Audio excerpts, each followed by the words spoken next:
Welcome back to another episode of Student of the Game. I'm with my guy, Jon Good. Thanks for being here, Jon. Yeah, Brad, thanks, man. I'm excited to be here. This is a conversation I'm looking forward to.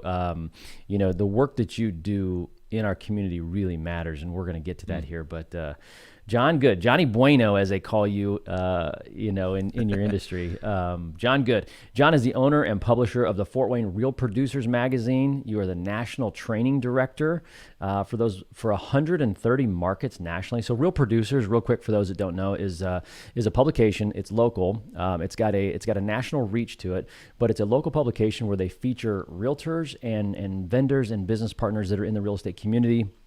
They tell stories of top producing agents, rising stars, and everybody that supports the real estate industry. So it's a niche, magazine. But Jon, I'm excited to have you on. We're going to talk not just about your magazine, but we're going to talk about your experience and who you are and how you got to where you are today. So give the listeners who is Jon Good.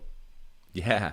Absolutely. So my story is pretty unique, I think, just starting off in business. As an 18-year-old college student, I have to go all the way back to the beginning because I would not be in the seat or in my role that I am without my past experiences, just like many of us. And so as an 18-year-old, I was an athlete my whole time throughout high school. And for me, it was all about focusing on becoming the best version of myself from an athletic perspective through high school. So fortunately, for myself, I wasn't forced to ever get a job from my parents. And so I was able to focus in on that, and they really stepped up in a huge way to provide for me.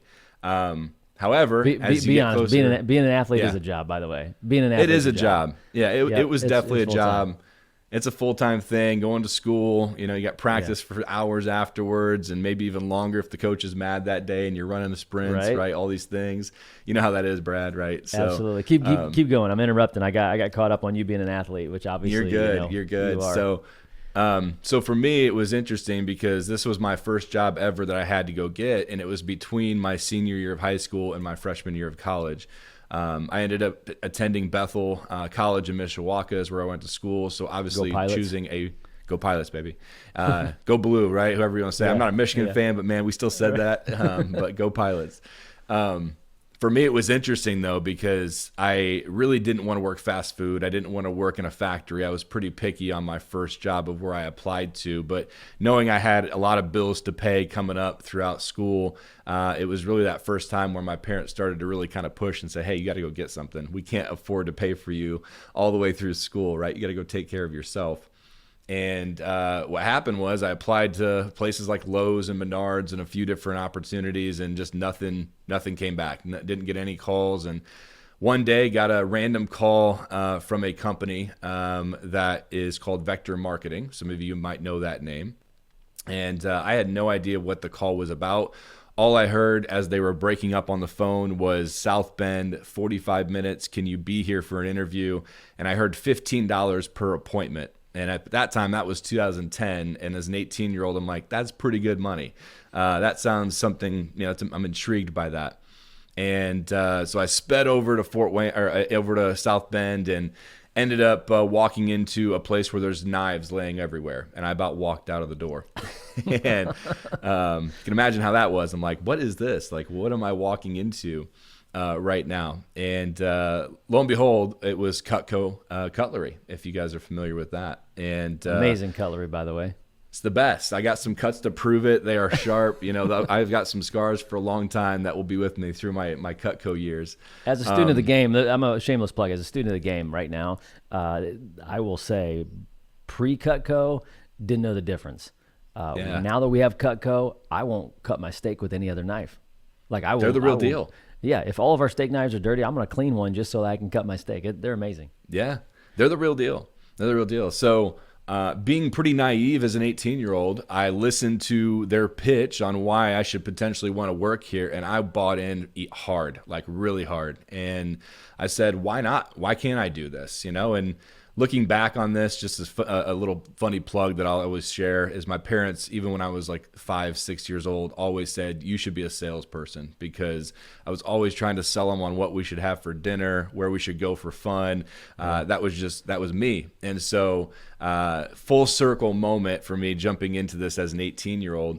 And long story short, I did really, really well with Cutco for my first summer. I basically sold to my church the first summer that I was a partner of the Cutco experience. Yeah. And looking back, Brad, I know a lot of those people probably bought because they loved me and they liked my family, and they didn't buy because of the knives being that good, or so they thought. All right. What happened after that, though, was, years and years went by and people would consistently rave about how awesome this stuff was. And they were so grateful that I sold it to them because of how much they loved it. So really, my business entrepreneurship started there without me really knowing it. And I think as an 18-year-old, I didn't realize at that time that I was a business owner in that way. I looked at it as a job.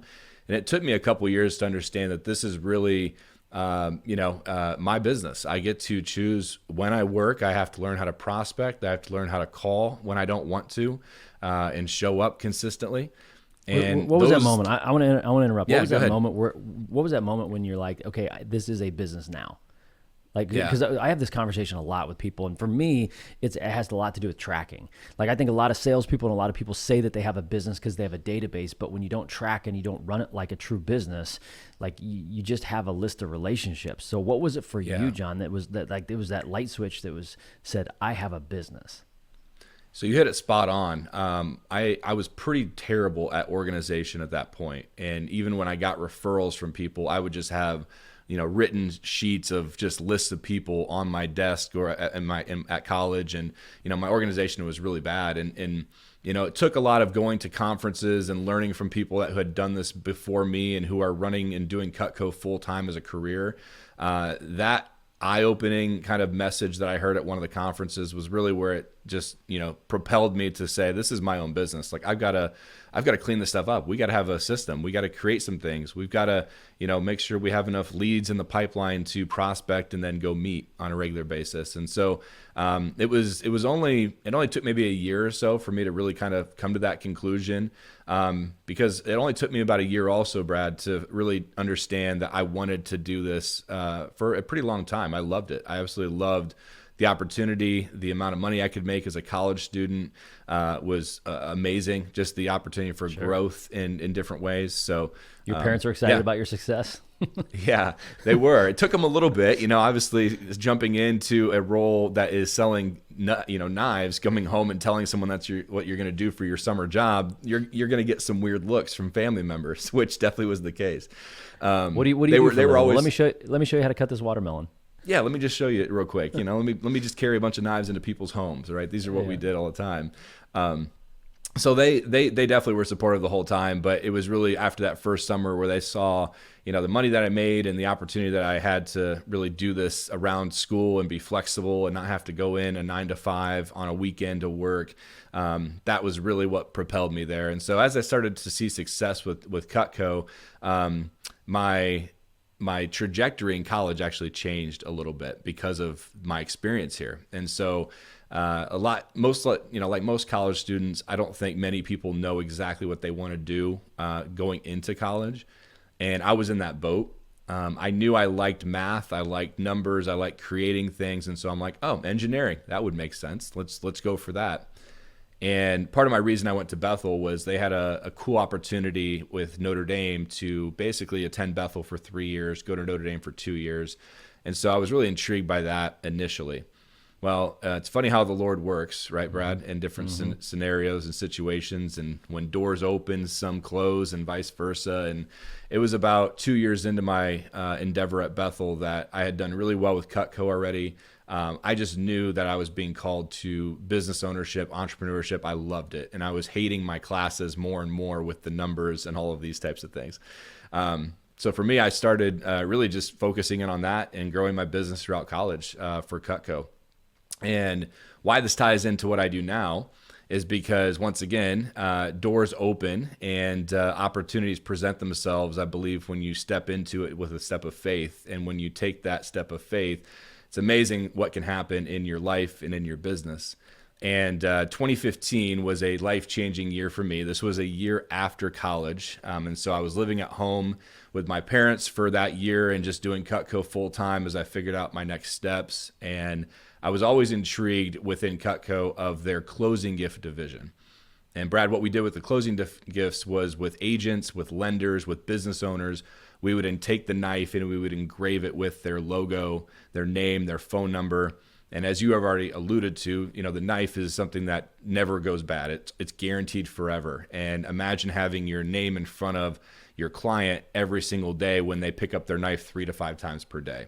So that top of mind awareness, that is what we focused on. And so I saw the opportunity to really grow my business in Cutco during those years. And I wanted to get into that realm of the business. And once again, a door opened up that I had to take a step of faith to enter. And I got a call one day from my good friend Remington, who was also a top Cutco rep in Indiana. He was living in Indianapolis at the time. And his call would forever change my life and the trajectory of what I do. And his call basically said, "Hey, John, I've got this crazy idea for a real estate magazine. I don't have time to do my Cutco business and also launch this new endeavor that I want to go after. Would you move to Indy and maintain my clients for Cutco, and then you could build your own business within this closing gift division?" And it was funny at the time. I was involved with my church up north. I loved what was going on there with friendships and all these different things. And so I basically asked my parents for advice, like, what would you do? And I was actually surprised by their answer, and that they said, "You need to go." And Wow. It wasn't because they were wanting me out of the house. Yeah, you don't have to get out of here. No, that wasn't because of that, but it was simply because they're big believers as well that if the Lord opens a door, you need to take it, like step through that. And if it's not supposed to be that door, guess what? That door will probably close in its own time. And so made the decision to move to Indy. And that's where everything kind of changed in my business trajectory, and that I was able to watch what is now Real Producers start from the very, very beginning, where he was asking questions to all the agents and the vendors and trying to pick their brain on what would be a valuable asset to that community.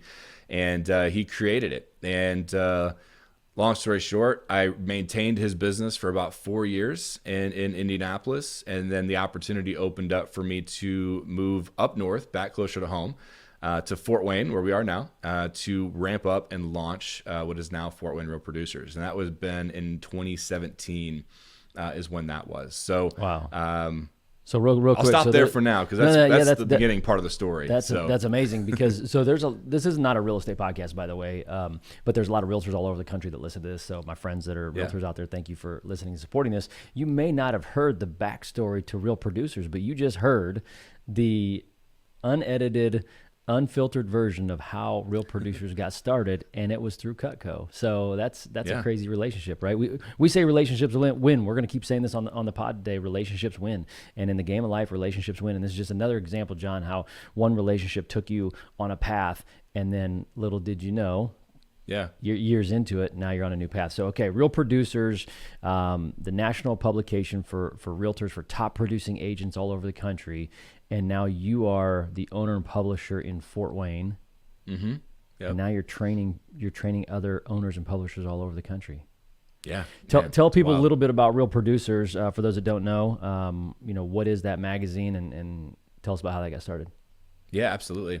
I'll expand on this a little bit, because the backstory, what you guys just heard, and kind of who it was started by is one part of it. But the most important piece is to understand why this business was started. And I think as an entrepreneur, that's what most businesses are, is they saw a problem in something, and then they wanted to solve that problem or create something to solve it. And so in the case of Real Producers, it solves a pretty big issue that we saw as Cutco reps in real estate. And so if you are in real estate, or even if you're not, you probably know how the game of real estate works, and that everything is pretty much a pay-to-play model in order to try and reach these agents. And so as Cutco reps and trying to reach these realtors, that was our daily grind every single week, was just meet and get in front of as many realtors as we possibly could. And so to do that, Brad, we would do everything from sponsoring team meetings and bringing in breakfast or lunch, and we'd speak for 3 or 5 minutes in return. That would be our return for that in front of their team meeting. We would go to board events, association things, golf outings, bowling tournaments. If Remax or Keller Williams or a big company was hosting a convention, we'd set up a table there, almost like a home and garden show style. And all that is pay, right? We have to pay to be in those rooms. And the biggest issue, Brad, that we determined and really saw, and why Remington started this entire brand, was because the top agents who actually produce and do the volume are rarely, if ever, in the rooms at the things I just mentioned. Okay, so just a couple numbers for you guys as listeners here. Across any type of market, if you're looking at real estate specifically, you can take the amount of agents that are in that market, and the bottom 20% will probably sell 0 or 1 home a year. So in Fort Wayne, there's around 2,000 licensed agents here.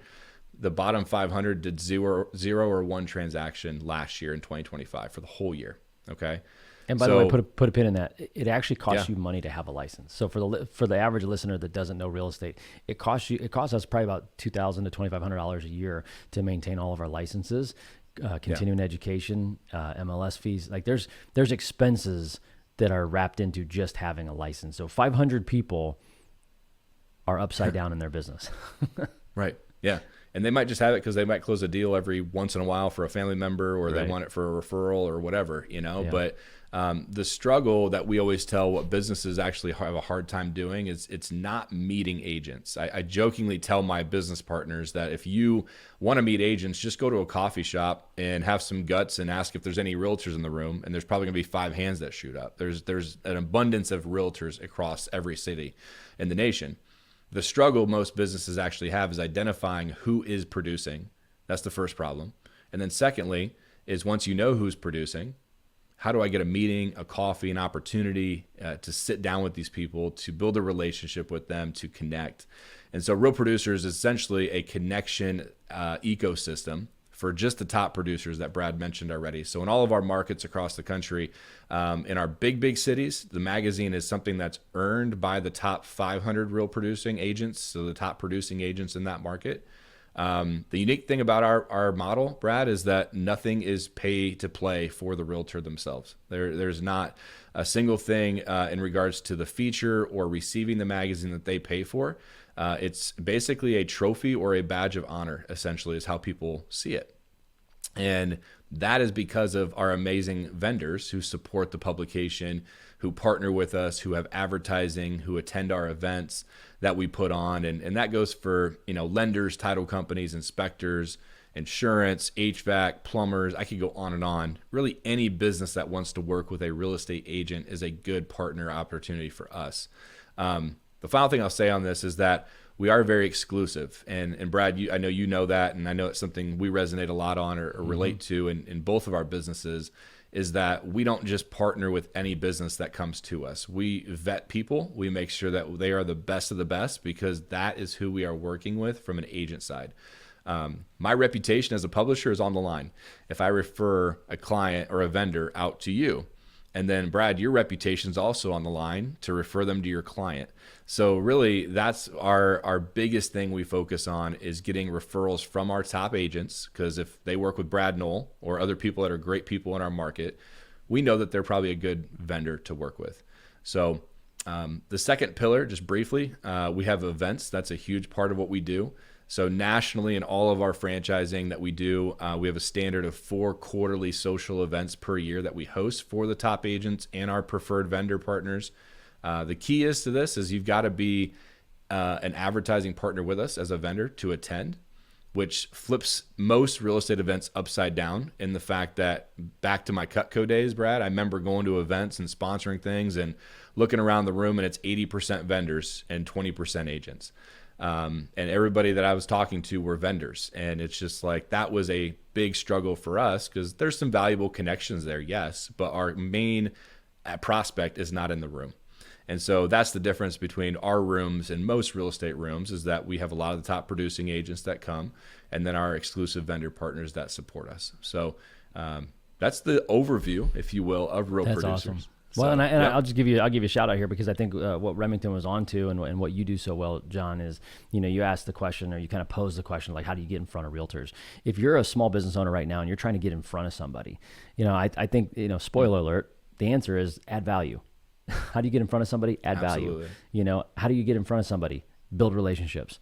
There's a relationship framework that we've created where it's connect that leads to a conversation that then leads to an introduction. So you got to go deep with the people you already know. You got to ask for introductions. You got to be curious. You got to listen. You have to understand what that person's looking for and how you can serve them. And I think that's something that you guys do really well. And I kind of look at you as like a Switzerland.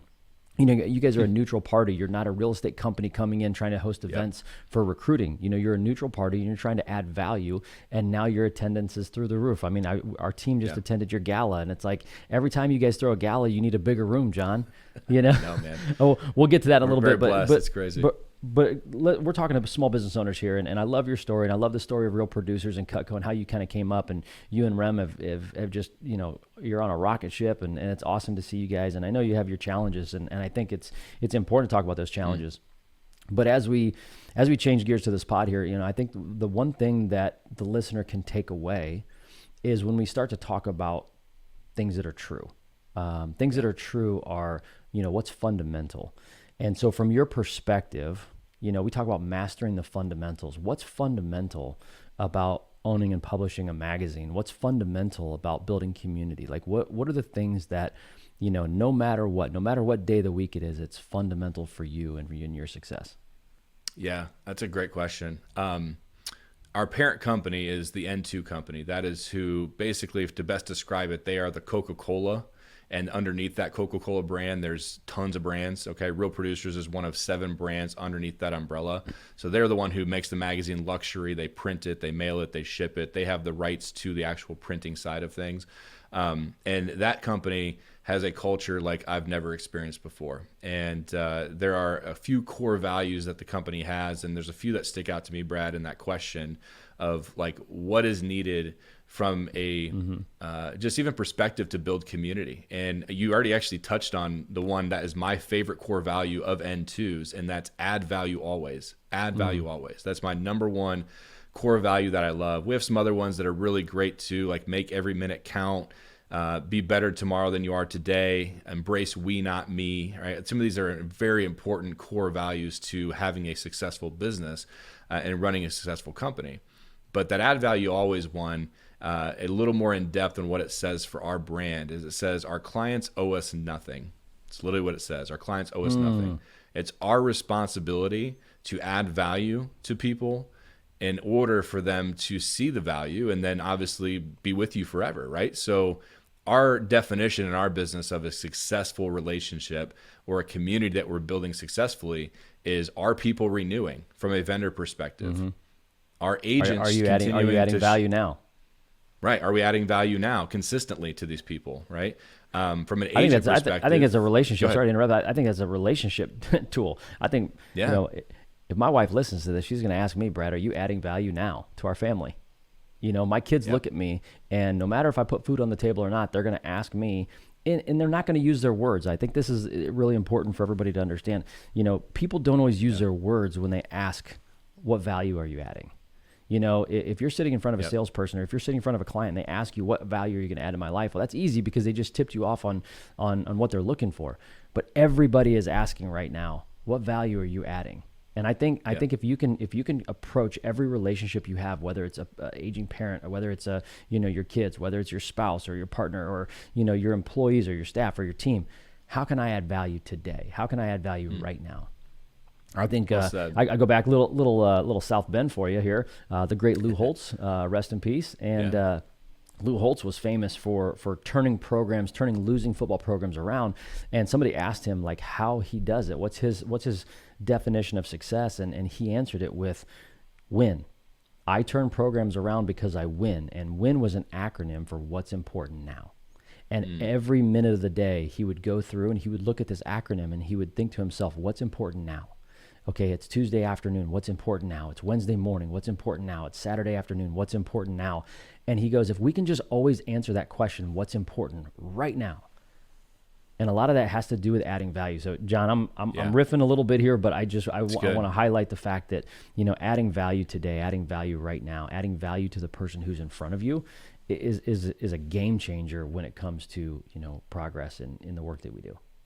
Absolutely. Yeah. Well said. Well said. And from my perspective too, for the agent, for us, like you guys as realtors are our readership. You are what drives this entire ship forward, right? And if we don't have the attention in the community and something valuable to the agents, they're not going to show up to the events anymore, right? They're not going to support the platform by reading it on a monthly basis or reaching out and working with our preferred vendors. So that's a two-part definition for us that is challenging on occasion because with being one person and having a team here that's pretty small, there's a lot of agents that we don't have time to connect with all the time. So how do we consistently add value is a question we always ask ourselves in that. Well, you don't have to know 2,000 realtors because 500 don't even sell homes. So that's exactly right. That's a whole nother topic. Point. I've got a couple more questions for you because I know the listeners probably want to know more about, what it is you do, and you and I are going to riff here a little bit, but I want to go back to, falling in love with practice. In this podcast, we talked about it's a Kobe philosophy, and Kobe's been famous for saying, if I practice one extra time a day than you, in 180 days, I'm going to have 180 more practices in, and you're never going to catch me. And so falling in love with the process, falling in love with the practice, falling in love with the things like, John, what are those things that when you describe to people the things you love about what you do, they're like, I wouldn't sign up for that. What are the things that you do on a daily basis that you're just in love with? Like the things behind the scenes that make real producers great. Yeah. It's a great question, Brad. I've got maybe two angles I want to touch on here. So I'm going to start off with the first one in regards to just some of my favorite things I love to do. And this is, once again, as an entrepreneur in the role that I'm in, I call myself the biggest extroverted introvert on the planet. I can turn it on when I need to, and I love networking and collaborating with people. But man, you'll find me at night with my wife and my kids at home watching a movie and just like, don't talk to me besides my family. I just want to be present, right? And I'm tired of talking to people all day. So I think part of it for me is like my favorite part, and I've said this from day one with Real Producers, is we have the privilege and honor of sitting down with some incredible high-level performers and just hearing their stories and hearing their stories of triumph, overcoming obstacles. I've heard everything, Brad, from people being homeless and now being top agents to having cancer and losing people that are loved ones and now devoting their mission towards some of those things, and just all kinds of stories of overcoming things, or stories of coming from nothing and building incredible businesses and overcoming that obstacle that they were dealt, essentially. And so for me, that's always my favorite part, and something I'll always do is meet with these agents face to face to hear these stories. And so I think that's the first thing that helps us, once again, relate to people. And then that, going back to your last question, helps build community. It just shows that we genuinely care. We're not here just to get referrals from you and put you on a cover one time. Like, I want to invest and be a part of your life and your business. And so that's the first thing. But going back to, I'm going to go from a coaching perspective now. Because this is the core question that we deal with coaches all the time across the country as we're leading our new franchisees. And this will, I think, relate to many of your listeners, whether you're in real estate or not. This is going to be just business advice, because we always say the number one thing you can do is show up, right? Consistent effort is all that matters in our business to launch. And a little perspective that you guys, maybe Brad, you probably don't even know this. Our franchise model is much different than most in that there is actually no upfront cost out of pocket to acquire a Real Producers franchise. However, to publish a luxury magazine, that thing is expensive. I'm telling you right now, it's not cheap to publish this every month. Thank you. So instead of saying, hey, Brad, you owe this much up front to publish this, we have a period of time that we call ramp up. And during this ramp up period, we are out selling advertising. We're building relationships with our clients, our agents. We're building this community from the ground up. And at some point in that process, that person who's launching Real Producers will have sold enough advertising to cover all of their costs. So eventually we're like, congratulations, we're going to send you to print. Like, we're in a profit now, which is great. That on average, Brad, for your listeners and for you, takes 4 months on average to complete. No So way. we're talking about people working for free for crazy. 4 months, essentially, right? So it's sweat crazy. equity. It's sweat equity. It's amazing because you don't have to pay a $500,000 franchise fee and then buy a brick and mortar and build that. So there is that pro to it, but the struggle for most people in our ramp up is just having enough resources for a 4 to maybe even 6 months. Because what happens if it doesn't take 4? What if it takes longer? Which, by the way, happens a lot, everybody, in our business. I gotta throw myself under the bus. Go here. ahead. Little quick story. When you said that, like, it just triggered a core memory of mine in real estate. When I got into real estate, John, I got into real estate because my grandfather did it for 55 years. And I just asked him, I'm like, hey, I wanted to learn 3 things. I want to learn investing, sales, and real estate. And I just thought the quickest way to get there was to get into real estate. I called my grandfather and I said, hey, what do you think about me getting into real estate? He goes, I think you'd be great. And anytime you have somebody who's an impactful person in your life and they lift you up, you feel like you can do anything. So you know what I did? I got into real estate. And I did it without knowing how you got paid. Like, can you believe that? Like, I went and got a job and I didn't know how you got paid in real estate. Well, That's awesome. Come to find out, it took me 6 months to sell my first home. So if you're a realtor out there listening right now and you're kind of on the struggle bus and you're selling, 1 home a month and you want to do better, like, it took me 6 months to sell my first home. I didn't know how you got paid. I remember my wife coming to me saying, like, what do you do every day? Are you like hanging out with your college buddies? Are you actually going to work? Do you have a job? Like, she was, my sugar mama and asking what I was doing. So that's interesting. Now I want to kind of change the lens here a little bit because I think this is really important. John, you're a perfect guest for Student of the Game. Every guest that we've had is a perfect guest because a couple things, right? Your story, your journey has had its ups and downs. But the thing that I want to talk about right now is how your main focus with real producers is to study success. If I'm a new realtor, this is a hot take real quick. If I'm a brand new realtor and I don't know where to go, in any market in the country, I'm going to go to the owner and publisher of the Real Producer magazine, and I'm going to say, everybody's story. Mm-hmm. Give me 3 names for me to go sit down and talk to people on where I would be a good fit. Like your model. Have you ever read Think and Grow Rich?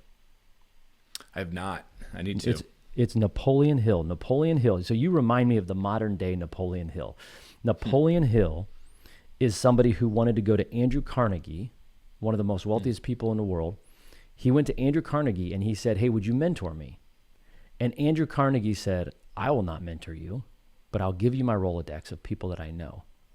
And people like the Fords, the Edisons, the Schwabs. He studied these people for 20 years. And what Napoleon Hill did is he interviewed hundreds of high performers, and then he wrote a book about it on how to be a high performer. And you remind me of the modern day Napoleon Hill who studies successful people and could probably write the book on how to be a successful realtor right now. Is that fair to say? Oh, yeah. It's definitely fair to say. We've gotten questions like that before, Brad, by the way. People asking, like, who would you recommend? We get that from agents calling us, asking for vendor connections. Same thing, right? So I do it all the time. Every time we have a business mixer, I call John. I say, hey, send me your best vendors because we're having a business mixer and I want to know great people. And some great people.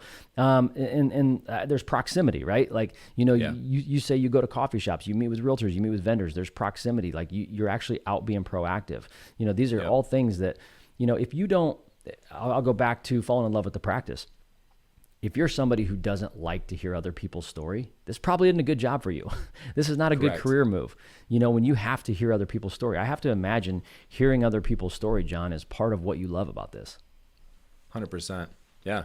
I've cried with people. We've laughed together, everything in between. You get to hear everything. And with what we do, we don't share it all in the magazine, obviously, sure. But there's plenty of things that people want to share because it's their journey. It's part of how they've gotten to where they are and what's transformed them to be the person they are today. So yeah, absolutely. One of my favorite parts for sure. Well, one of the core principles of Napoleon Hill's Think and Grow Rich is the power of the mastermind. He talks about that in the book, and it's the power of the mastermind. All these successful people, they would mastermind. They would get together with other people because what do we say? Iron sharpens iron. That's a core fundamental belief is when you're around people that are like-minded, that can, maybe even they're not like-minded, but they've got that growth mentality, iron sharpens iron. You get better around other people. And what you're doing, that power of the mastermind is something that when you're bringing agents together, helping them grow, you're helping them sharpen the saw. I think it was Abe Lincoln that said, if I had 8 hours to cut down a tree, I'd spend 7 hours sharpening the saw. Sharpen the axe. And so talk a little bit about what you've learned from the realtors in this market. Like, what do you think, if you were speaking to realtors in general, which you're not, but if you were, what makes a realtor successcil? Out of all the stories you've heard, what makes a realtor successful? Yep. Salespeople, just put salesperson in there. Yeah. Sales in general. Yeah. I mean, anything business related at all. I think there's two things that stick out. Number one, I think people who are super successful and at that level have figured out ways to remove themselves as much as they can from just the low income producing activities, right? The delegation of things, the systemization of stuff. AI is a huge help now with a lot of things. Obviously, it's brand new really to the industry or into the world, but it can be an awesome tool for us. But then I want to go a little bit deeper because I think the biggest thing that I see is everybody's created and born differently, Brad. Some people are built for a 9-to-5 job, and there's nothing wrong with that. That's totally okay. Other people want to create something and be an entrepreneur and have their time and control their income. But what we see a lot, at least with real producers, to answer your question, is people come in with all different backgrounds. And there's usually a struggle whether they've owned a business prior or if they've just had a 9-to-5. And that struggle for a business owner who's ran a business prior to real producers is forgetting and letting go of the things they already know. Because with what we do, it's totally different. There's going to be a learning curve to what we do. So we always say, follow our program. And we say that all the time because it works. We've stepped on every landmine in 10 years. So if you have successful people that you trust or that has a great system, like just follow it. Follow the blueprint that's already been created by those who've done it before you. Steal from the best. You and I have talked about that before, right? My favorite acronym is SWIPE. My buddy Ty Bella told me this. He goes, SWIPE, steal with intention, practically everything. Steal with intention, yes. Practically everything. So give credit where credit's due. Like, hey, I got this SWIPE. I got this acronym from Ty Bella. That's my guy. Shout out Ty. But you give credit where credit's due, but then swipe it. Steal with integrity, practically everything. And before we hopped on this call, John, I was telling you about, our story and how we've grown and the success we've had is, I've modeled my business off of other people. Like I look at law firms and they specialize. Mm-hmm. If I need real estate help, if I need, family help, family law, if I need business mergers and acquisitions, if I need, tax law. I mean, there's so many different avenues in becoming and specializing in the law that in real estate, I thought, man, I bet we could adopt the same principle. So there's principles and fundamentals that are tried and true. The strategies and tactics will change, okay? Yep. Fundamentals and principles won't change, but the strategies and tactics that you adopt into your business will change. They'll always change, whether you're, if you cross over to different industries or businesses, whether it's year to year, staying relevant, your strategies and tactics may need to change every single year. But you know what? Your principles and your fundamentals won't. Absolutely. And so for us, when you're looking at the people that had, businesses prior, that's the struggle that they come into. But on the flip side, those who are brand new to running a business, or maybe you're on the call and you're listening to the podcast here and you're thinking about starting your own business, the biggest struggle we see for people in that boat coming into it is you don't have a boss telling you what to do anymore, right? And when you look at the daily grind for us, and I think for every entrepreneur, no matter what you're doing, if you're a real estate agent, if you're a lender, if you're anything in real estate at all, or if you're running your own, dog grooming business out of your basement, right? It doesn't matter what you're doing. The activity is the king of everything and everything you do. So you got to figure out what activity needs to be done on a daily basis that's going to get me one step closer to making a sale or making, that. And I think so many business owners, Brad, focus too many times on the wrong things. Instead of as a business owner, you're a salesperson. Like we've got to draw revenue first, and then the rest of the stuff can support us around that. Brad, have you heard of the integrity gap before? Tell me about it. So the integrity gap basically hopefully not states, talking about me. No, definitely not. But the integrity gap states it's the gap between what you say you're going to do and what you actually do. So I'll say that again.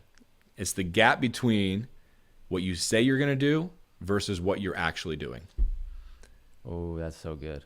That's so good. And as entrepreneurs, right? As entrepreneurs, as business owners, this is the struggle for most people as they're launching something, as they're growing their business, is they don't take enough action. And maybe they set a goal out every week and they're like, my goal is to do 15 appointments a week, which is our standard for ramp up. We need to be at 15 a week to be successful, to stay on track, to reach your goals, to help you have your whys be conquered, right? And if we fall behind in that, which happens all the time, how do we get back on the horse and get back to where what we said we're going to do, right? We've held ourselves accountable to this. And so I think this is a full tangent, right? But as we look at your first question of like, what's a common factor between these high level performers? I'll tell you right now, I think number one is they have found a good way to minimize that gap. They found a good way through that, through systems. They take action. They take massive action. Absolutely. That I think there's a couple things you're speaking to me. I mean, there's some profile, there's some personality traits that people have. I think this industry and I think the entrepreneurial mindset attracts free spirits. People that don't want to be told what to do. Probably they're not really. I don't know if I'm gainfully employed. I don't know if I'm employable. Like I don't know if I would be a good employee. I don't like anybody telling me what to do. But you got to take action. I think this industry attracts a lot of these free spirits that don't want to be told what to do. They have this mindset Agreed. that there's this unlimited flexibility, this unlimited income potential. They get into real estate because there's unlimited income and unlimited flexibility. And what they realize is, if there's no ceiling on your income, then there's also no floor. Like you can go to zero pretty quick. So if you can go as high up as possible, you can also go as low as possible. And I think that's 100%. Something to talk about too is, it comes back to your point. You got to take action, massive action. You got to take action. You got to be consistent with it. I always tell our team, if you want consistent sales, you have to have consistent activity. Your sales, your results that you're looking for, there will be a trend line and it will follow the activity that you take. So love that point. I think that's practical for anybody that's out there. I think if you're trying to, rebuild a relationship, it takes consistent activity. We talked about that earlier. So after being around so many high achievers, I have a personal question for you. We talk about, mastering the fundamentals. We talk about falling in love with practice. And we also talk about winning at the game of life. And we believe on this podcast that relationships win. And everybody is entitled to have their own definition of winning at the game of life. I've got two questions that are very similar. One, John, I want to know, what does winning at the game of life look like for you? And a second question, as competitive as I'm sure you are, former athlete, you're entrepreneur. Yep. Is it also hard to have your own definition of winning when you're around so many successful people? That's a great question. I'll start with the first one because for me, it's a pretty easy answer. My faith is huge to me. And so, winning at the game of life for my wife and I together right now is raising our two boys in a godly home, right? Helping them find the Lord someday and leading them in that way, right? That's the number one thing that I would base success on in a fulfilling life for me and my wife, right?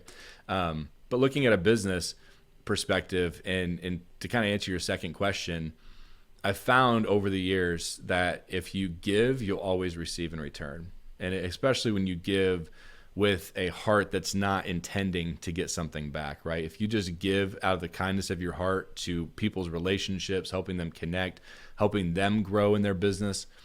Brad, my favorite question to ask anybody I sit down with is like, number one, what are some goals that you have coming up right now? Like what's on your plate? What for the next 6 months, what's your goal? Next year, what's your biggest goal you're trying to accomplish? Once someone answers that, the second question I naturally ask is, what areas of opportunity do you have right now in your business? Like, I don't like negative language, but where are you struggling? Where do you need help at right now? And then finding a place to connect someone to that person, whether it's me or someone else, right? Yeah. I can play that connector and give into people's lives and their business.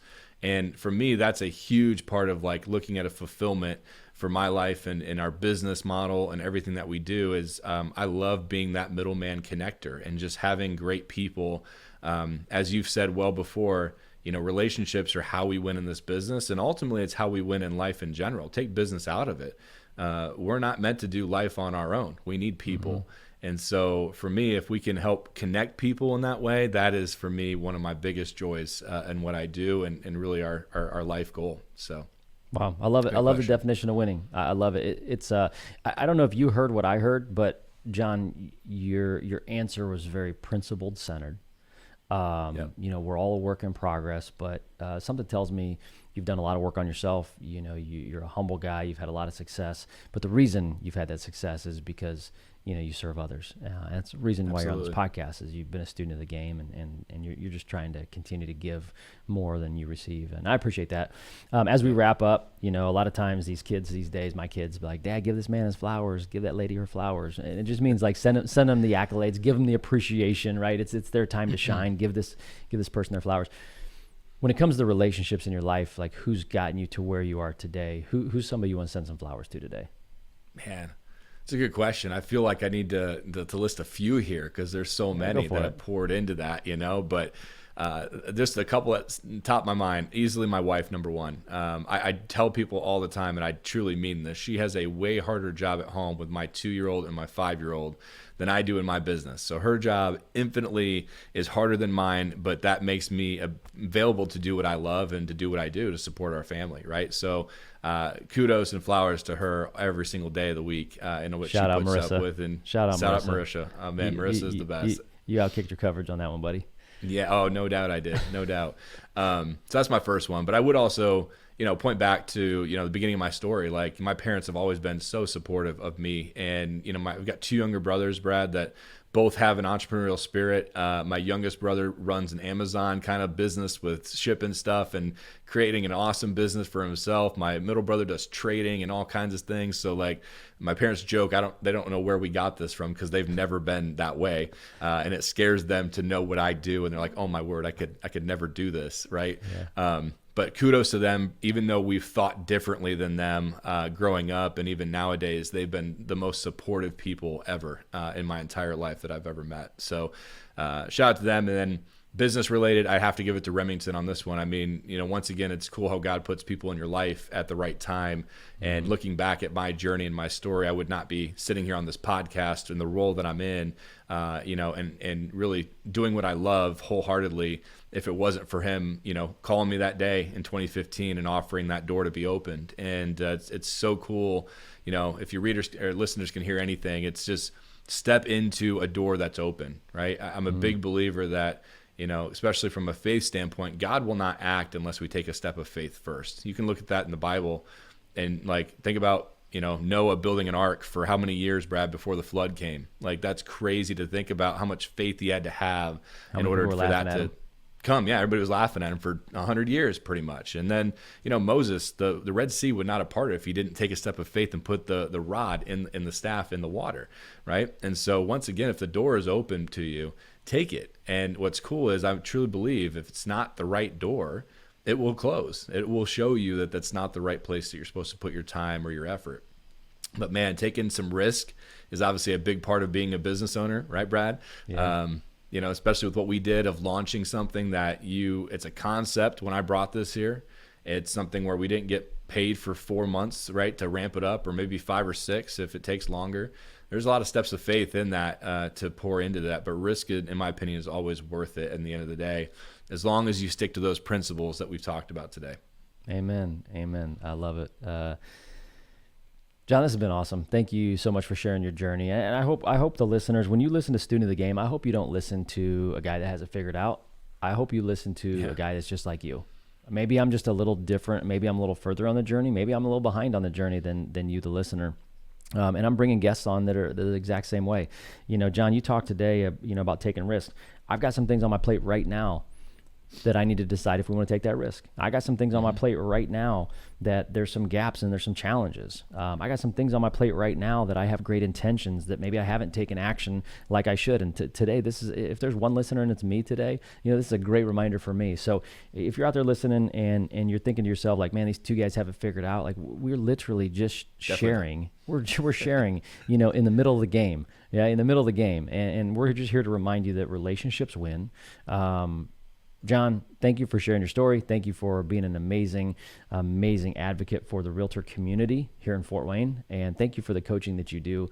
I don't think the real estate community would be where it's at without Jon Good. I'm going to say this too. This is a shameless plug for the real estate industry. And Jon, I'm going to give you your flowers here. There's a stat that says 85% of all homes are co-brokered. Okay. There's a lot of realtors right now that are trying to figure out how to sell more homes.